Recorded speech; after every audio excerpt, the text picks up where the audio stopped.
Picture this. It's Sunday morning. Someone is sitting with their coffee, scrolling through their phone, and a video of a corgi running appears on their screen. Those impossibly short legs, that bouncing rear end, that completely serious face that has no business being attached to that much chaos. And the person smiles. Maybe they comment. Maybe they save it. Maybe, and this is where it gets interesting, they already have one. Everyone would say the same thing. They like it because it's cute. It's funny. It's adorable. Makes sense, right? But evolutionary psychology and effective neuroscience tell a completely different story. And to understand it, you have to start with the most photographed woman of the 20th century. The person who governed the United Kingdom for 70 years, and who never, in any official photograph, looked as free as when she was on the floor, surrounded by dogs. Queen Elizabeth II owned more than 30 corgis over the course of her life. 30. At one point, she had 11 at the same time. Princess Diana joked that Her Majesty moved through the palace wrapped in a living carpet. And yet, for the most powerful queen of the modern world, those dogs were not a quirk. They were something science takes decades to find the right words for. All right, so people choose a corgi because it's cute. The queen too. Case closed. But wait, Elizabeth had access to any breed on the planet. Hunting Labradors, Royal Spaniels, dogs bred specifically for royalty over centuries. And yet, she chose this one, the corgi. A Welsh farm dog, bred to move cattle by nipping at their heels. Short, stubborn, loud, with an energy that Prince Philip himself, who reportedly called them, in private, her bloody dogs described as impossible to ignore. Why that dog, specifically, activates something so deep in the Queen of England? In millions of people who have never set foot in Wales? The answer isn't in the dog, it's in the owner's brain. And what has been found in the last 10 years of personality psychology research changes the question entirely. In 2010, the University of Bath in the United Kingdom published a study that became a landmark in the field of human-animal bond psychology. Researchers analyzed more than 4,500 dog owners across different breeds, measuring their personality traits using the Big Five model: openness to experience, conscientiousness, extroversion, agreeableness, and neuroticism, and correlated them with the breed they had chosen. The finding nobody expected.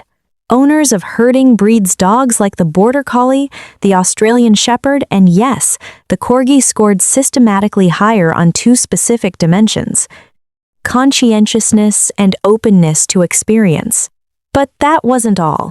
73% of herding breed owners described their bond with their dog as a relationship of active companionship, not passive pet ownership. 73%.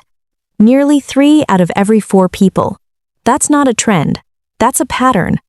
And when you read that, and then read that Elizabeth II hand-fed her corgis every afternoon in what the palace staff called the Corgi Room at Windsor, with meals prepared by the royal kitchen's chicken, rabbit, liver that she walked them through the grounds at Balmoral and encouraged them to chase rabbits, that she built a private cemetery at Sandringham where each dog has its own headstone. You're no longer reading about an eccentric monarch. You're reading the exact profile of someone with extraordinarily high conscientiousness and emotional openness, someone who chooses a corgi because, in some part, she is choosing herself. This isn't a metaphor. It's literal chemistry. When an owner looks at their corgi, especially when the dog looks back, the human brain activates a circuit neuroscientists call the oxytocin attachment loop.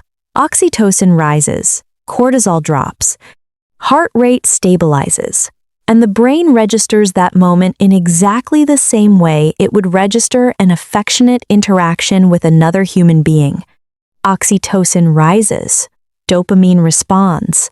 The The reward system activates, which makes you want more contact, which triggers more oxytocin, which deepens the bond, which raises dopamine further. It's a loop, and once it starts, the brain doesn't distinguish whether the stimulus is coming from a human or from a dog with 3-inch legs. Think about what this means for Elizabeth, a woman who from the age of 25 lived under a pressure of public representation that has no modern equivalent, who couldn't walk down a street, who couldn't have a conversation without protocol, who couldn't show vulnerability in public without political consequence, and who every afternoon, without an audience, got down on the floor and fed her dogs with her own hands. That moment wasn't a hobby. It was the only way her nervous system could regulate itself without being watched. For comparison, when the same experimental protocol was run with people interacting with dogs they had no prior bond with, the oxytocin response was 40% lower. The bond matters. The shared history matters. What the dog represents matters. And this is where it gets really interesting. Corgis are not a recent breed. Their ancestors were working dogs in Wales over 1,000 years ago. But the story that matters here goes back even further than that. In 2021, a team of archaeologists from Stockholm University analyzed bone fragments found at a late Neolithic settlement in what is now southern Sweden. Among the human remains, there were bones from a medium-sized dog, buried alongside an adult woman. The dog had healed fractures in 2 legs. Someone had cared for it over weeks, possibly months, 5,000 years ago. They didn't sacrifice it when it broke. They kept it alive. They healed it. That detail changes everything, because it means the human-dog relationship was never based solely on utility guarding, hunting, herding. It was based on what anthropologists call reciprocal care.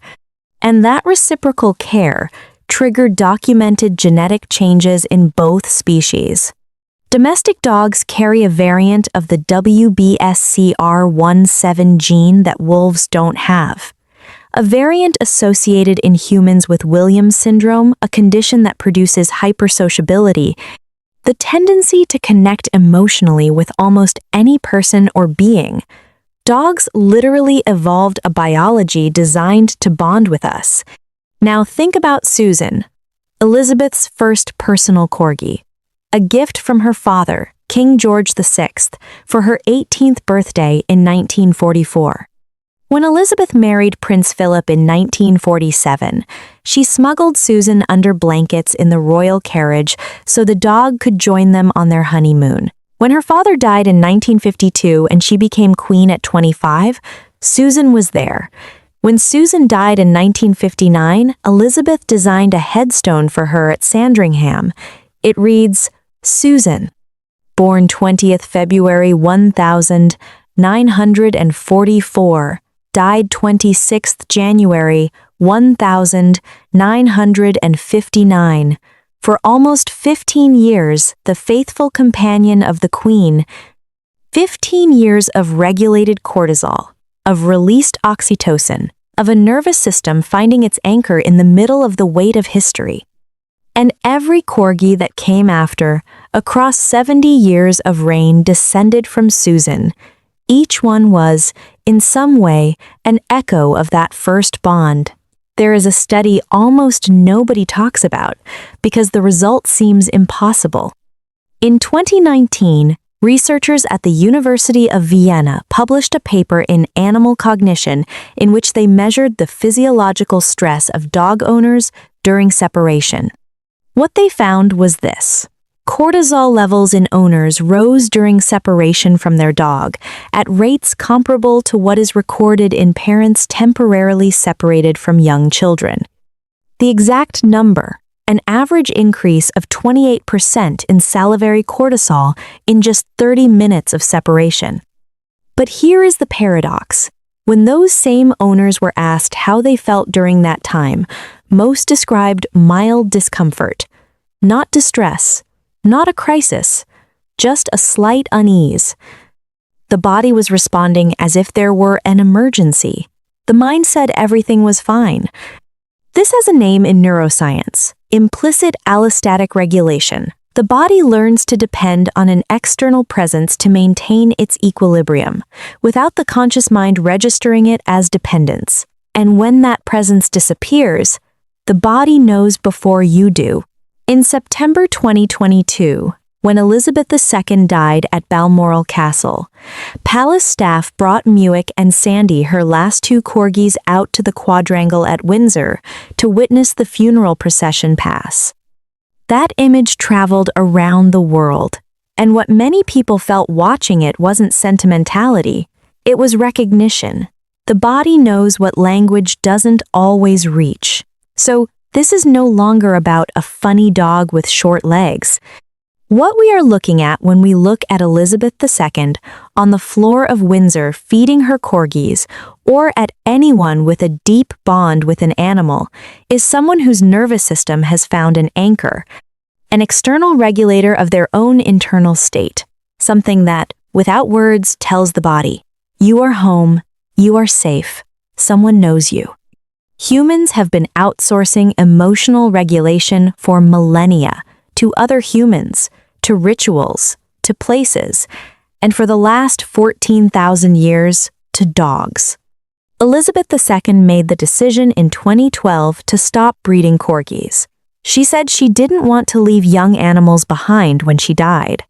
That decision, which the press described as a royal eccentricity, was actually the most coherent act of her life. A woman who had built her emotional equilibrium around those dogs, who knew exactly what they were to her, and who refused to impose that broken bond on any animal that couldn't understand it. The corgi isn't a pet.